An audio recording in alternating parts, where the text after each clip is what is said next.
हर हथेली में यह होती है सैटर्न लाइन, जिसे भाग्य रेखा कहते हैं। कुछ लोग इसे कामयाबी की रेखा भी कहते हैं। अगर सैटर्न लाइन पे, जैसा आप इस हाथ में देख रहे हैं, ये रेखाएं काट रही हैं, ये रेखाएं आपको दिख रही होंगी, ये रेखाएं काट रही हैं, ये रेखाएं काट रही हैं, इन्हें राहु लाइन्स कहा जाता है।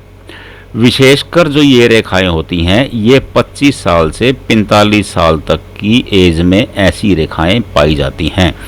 ये जिनके भी हाथ में होती हैं, ये सब के हाथ में नहीं होती हैं, ये आप नोट कर लें। ये जिनके भी हाथ में होती हैं वे ध्यान रखें कि पैसे को लेकर के धीर गंभीर रहें। ऐसे लोगों के पास धन नहीं टिकता है। ऐसे लोगों के पास 25 साल से लेकर के 45 साल तक ये इनकी मैक्सिमम लाइफ है इन रेखाओं की। किसी हाथ में ये 30 से 42 तक होती हैं, किसी हाथ में ये 28 से 42 तक होती हैं, मैक्सिमम ये 45-46 तक की एज तक ये होती हैं लाइनें। जब भी जिस भी हाथ में होंगी तो किसी हाथ में ये 35 से 45 भी हो सकती हैं, किसी हाथ में 35 से 40 भी होती हैं।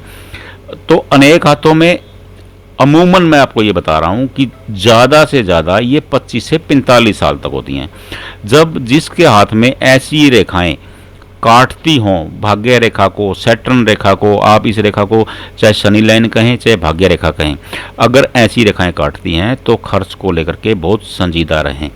अपने खर्च पर कंट्रोल रखें, अपनी ज़रूरतों पर काबू रखें, वरना जब भी ज़रूरत पड़ेगी आपको कर्ज लेना पड़ेगा। ऐसी नौबत न आए, इसके लिए ज़रूरी है कि अपना हाथ खींच कर रखें, क्योंकि 45 साल के बाद ये रेखाएं ख़त्म हो जाती हैं, इनका असर ख़त्म हो जाता है। इनको राहु लाइन बोला जाता है, कुछ लोग इसे रुकावट की रेखाएं भी बोलते हैं। ऐसे लोगों को जितनी रेखाएं होंगी उतनी बार लाइफ में परेशानी आएगी। तो ज़रूरी है कि आप सावधान रहें, आप अलर्ट रहें।